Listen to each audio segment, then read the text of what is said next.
Despite being illegal, authorities say people in our area are getting their hands on marijuana.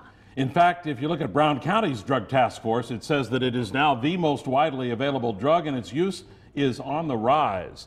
Fox 11's Gabrielle Mays joins us now. Gabrielle on the story today. So Gabrielle, how did the marijuana arrests and seizures change in 2014? Well, Tom, a newly released report from the task force shows even though fewer people are arrested for marijuana in Brown County, the amount of the drug seized is actually up. Tonight we have multiple views. Brown County officials say this green plant's popularity continues to rise. I think part of that has to do with the increasing acceptance of marijuana in many other states and different places throughout the country and the world for that matter. Recreational marijuana is legal in the state of Washington, Oregon, Colorado, and Alaska. There's a significant amount that is already here. It can be grown locally, and some of it is. We do see a lot of shipments that are coming from Colorado in particular. We looked at the numbers, and here are the facts. In 2013, the Drug Task Force seized 57 pounds of marijuana.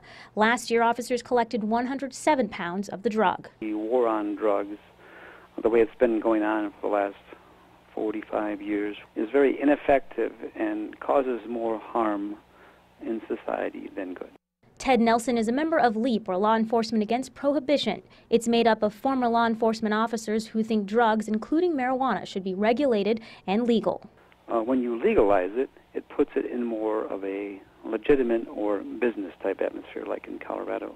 To tell you the truth, in my career in law enforcement, I came across very few situations when using marijuana became a huge law enforcement problem. However, the director of Libertas Treatment Center in Green Bay says he's seen marijuana used as a gateway drug. Certainly had a lot of clients over the years that have been involved with heroin or cocaine or other drugs, and back in their history at some point, one of the first drugs they did start using was probably alcohol or marijuana.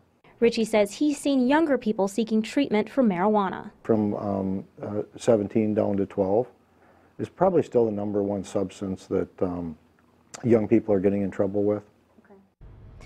The Brown County Drug Task Force says the age range varies when it comes to who's buying and selling marijuana in the area. Michelle?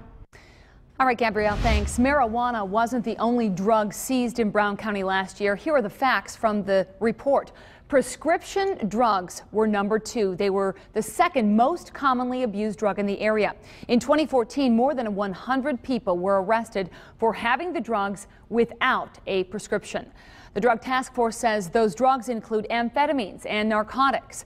The greatest risk to the area? Well, officials say heroin and prescription opiates are a big problem. In the past 5 years in Brown County alone, 48 people have died from heroin-related overdoses. And the report also found that more and more cocaine is being seized by authorities. The amount more than doubled from 2013 to 2014.